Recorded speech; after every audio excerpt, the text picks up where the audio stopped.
नमस्कार मित्रों, आपको मैं आज आपके बेडरूम से संबंधित, घर के सोने वाले कमरे से संबंधित एक फैक्ट बताने जा रहा हूं।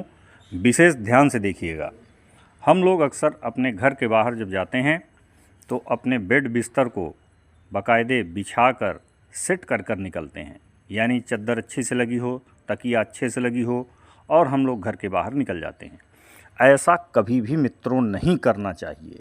एक अदृश्य शक्ति जो बुरी भी हो सकती है और सही भी हो सकती है, अगर आपके बेडरूम का बिस्तर ठीक से बिछा हुआ है, तकिया अच्छे से लगी हुई है, तो संभव है कि आपके घर से जाने के बाद वो अनजानी शक्ति आपके बेड पर आके आराम करेगी।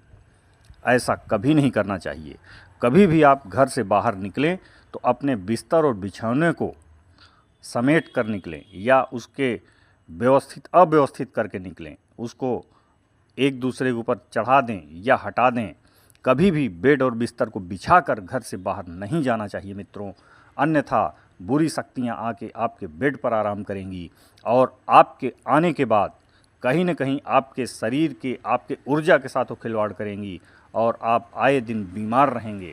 इसलिए मेरा निवेदन है, यह एक अदृश्य शक्ति जो आपके बेड और बिस्तर बिछौने को देखकर आपके ऊपर आकृष्ट होगी और जो भी उसमें सोएगा उसके ऊपर वो हावी हो जाएंगी। इसी तरह से मित्रों, कभी भी अपने बेडरूम में या अपने ऐसे घर में जहां आप सोते बैठते हैं, रात के समय कुर्सी भी नहीं रखनी चाहिए।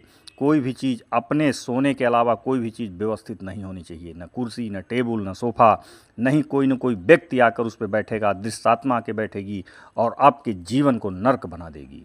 इसी तरह से मित्रों, कहीं भी आप जाएं, किसी के घर में भी जाएं, अगर आपको सोने के लिए बिस्तर पहले से लगा हुआ है तो उसको थोड़ा सा हिला ज़रूर दें, चद्दर एक बार पलट दें, फिर से उसको बिछाएं, तब उस पर आराम करने का प्रयास करें।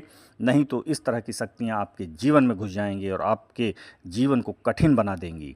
इसी तरीके से अगर आपने गलती से बिस्तर बिछा कर घर से चले गए हैं तो जब आप लौटें तो उसे अव्यवस्थित ज़रूर कर दें, एक बार झाड़ दें, एक बार पोंछ दें, उसके बाद ही उस पर बैठने का विचार बनाएं, क्योंकि ऐसी बुरी शक्तियाँ इस तरह की चीज़ों को खोजती हैं और अपने लिए घर बना लेती हैं। इसलिए कभी भी आप घर से बाहर जाएं तो अपने बेड बिस्तर को अव्यवस्थित करके जाएं और लौटने के बाद पुनः उसको व्यवस्थित करके बिछाएं और उसके बाद ही उस पर आराम करने का प्रयास करें। ऐसा एक नेगेटिव ऊर्जा हमारे चारों तरफ सक्रिय रहती है और सिर्फ मौका ढूंढती है अपने लिए कि हमारे लिए कहाँ पर आसन है। ये सारी चीज़ें आपको ज़रूर ध्यान देनी चाहिए। ये ऐसी चीज़ें जो हैं उस पर हमेशा निगेटिविटी आती है और हमारे जीवन को